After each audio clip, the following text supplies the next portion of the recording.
My name is Keenan. I was born in Portland, Oregon, but I moved to Indonesia for 2 years and I lived in Korea after that for my childhood, and I moved back to the States when I was 12. My name is Anik. I am from Pakistan and I'm studying physics at OSU. My name is Hannah Loh and I'm from Malaysia. I work at Orange Media Network and the International Student Community team.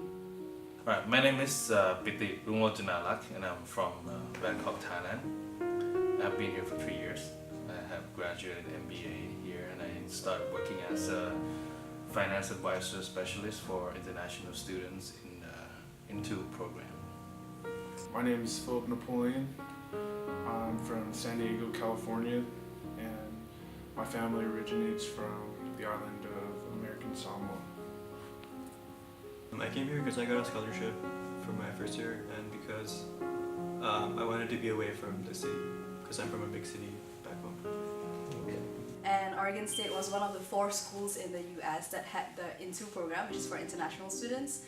And so I chose to come here because I looked at the website, saw it was cool, and I was like, okay, this is probably good for me. So it was interesting that to be in new places, you know, it's kind of like you have a clean slate.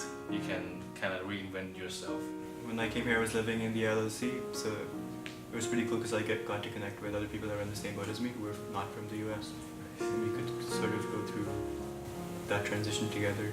At first it was kind of hard because obviously I missed home and I didn't really know a lot of people from Malaysia here, and I lived in a dorm with mostly athletes, so I didn't really have a lot of people around me most of the time, so I was just kind of like stuck to one person throughout freshman year, and it's really hard for me to like fit in just because I felt like really tiny and out of place. But that slowly changed as I got more involved on campus and got to know people. Not exactly while I've been at the university. I did join a fraternity my freshman year, and I was about one of 3 Asians in like a 100-man house. So that was pretty interesting. But I didn't feel discriminated against. They gave like me an equal opportunity to rush and join. Okay. Yeah. Other than that, though, I haven't really experienced any discrimination here. There was this one time in my class where I was absent for a few days and I was writing a paper on self-immolation, which is when self-immolation in Tibet, which is where certain Buddhist monks used to put themselves on fire, set themselves on fire as a form of protest against like occupation. So I was absent for a few days, and then when I came back, my teacher asked me why I was absent, and I said that I wasn't feeling well. And then they said that, well, that's good because I thought you were making a suicide bomb at home. They said it jokingly, but I didn't think they realized the effect that it would have on me. Yeah. So.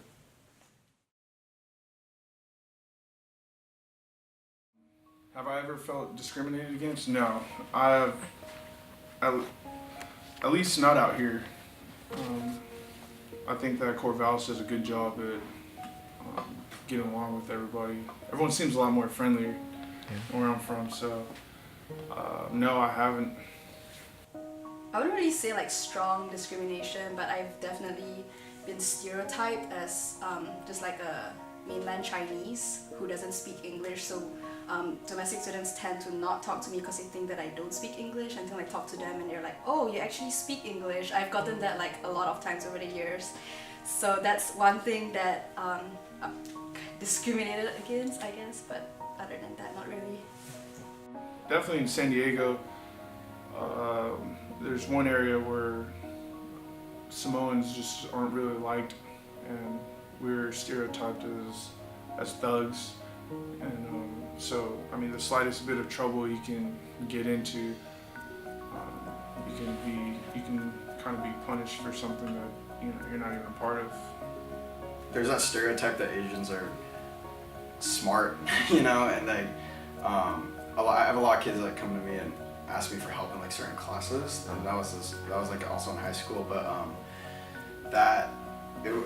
it's not true, like you have to work to become that knowledgeable, and so a lot of times I just end up saying like, no, I can't help you, you probably do better than me in that class. And so yeah, some people kind of take that like, oh, interesting. But yeah, I would say that stereotype is a lot more prevalent than I thought it would be.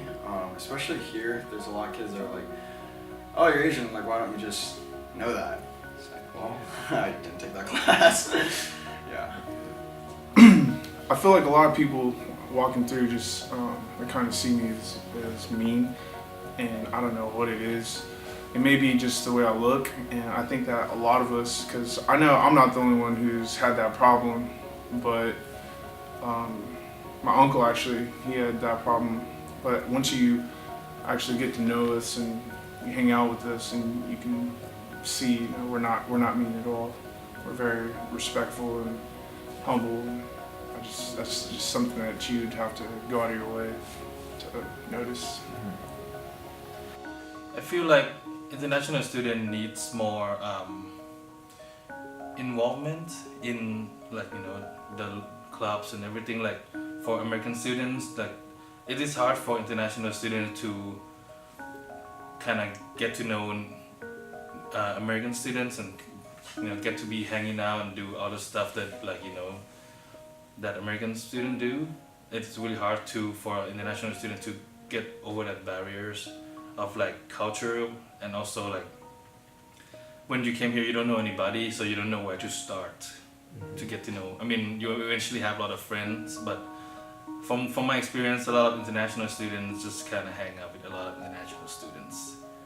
Yeah, they don't usually hang out with, and also like a lot of people doesn't understand the frat culture and other stuff too. It's all like it's kind of like in a different world to them. You know, to me, I was like, I don't know what it's all about. I don't know all that stuff. But I play music. That's why I get to meet like a lot of cool friends. And if I didn't play music, I probably don't know as many people that I do now. A lot of us don't realize that we don't experience certain things because of our identities. Like even me, like I have certain identities that allow me to that make it so I'm not exposed to what other people are exposed to, and I'm not like what's the word, like aware of them or conscious of them. Mm-hmm. That we need to like reach out to marginalized communities and actively try to include them in our spaces, basically. Well, working at the international student community, we actually got a new program, and that's definitely something that we want to do, is to enhance the international student experience here and just create that home away from home. So we're doing more intentional programming, peer-to-peer conversations, showing them that I as an international student know how it feels like to transition from another country over here, and so we just want to create a more welcoming environment for people to come and connect with people who know how they feel like as well, and hopefully we can bring that organization to the rest of the campus, to domestic students, and bridge that gap between domestic and international students here at Oregon State. I understand that we have a bunch of culture resource centers, which is great. We should have those. We should have spaces where people can organize, but that's not the end of it. We need changes in the administrative structure of OSU. So we need more folks who are from marginalized communities that are represented in the administration, so that they can actually so that they can use their own experiences to make concrete changes in OSU.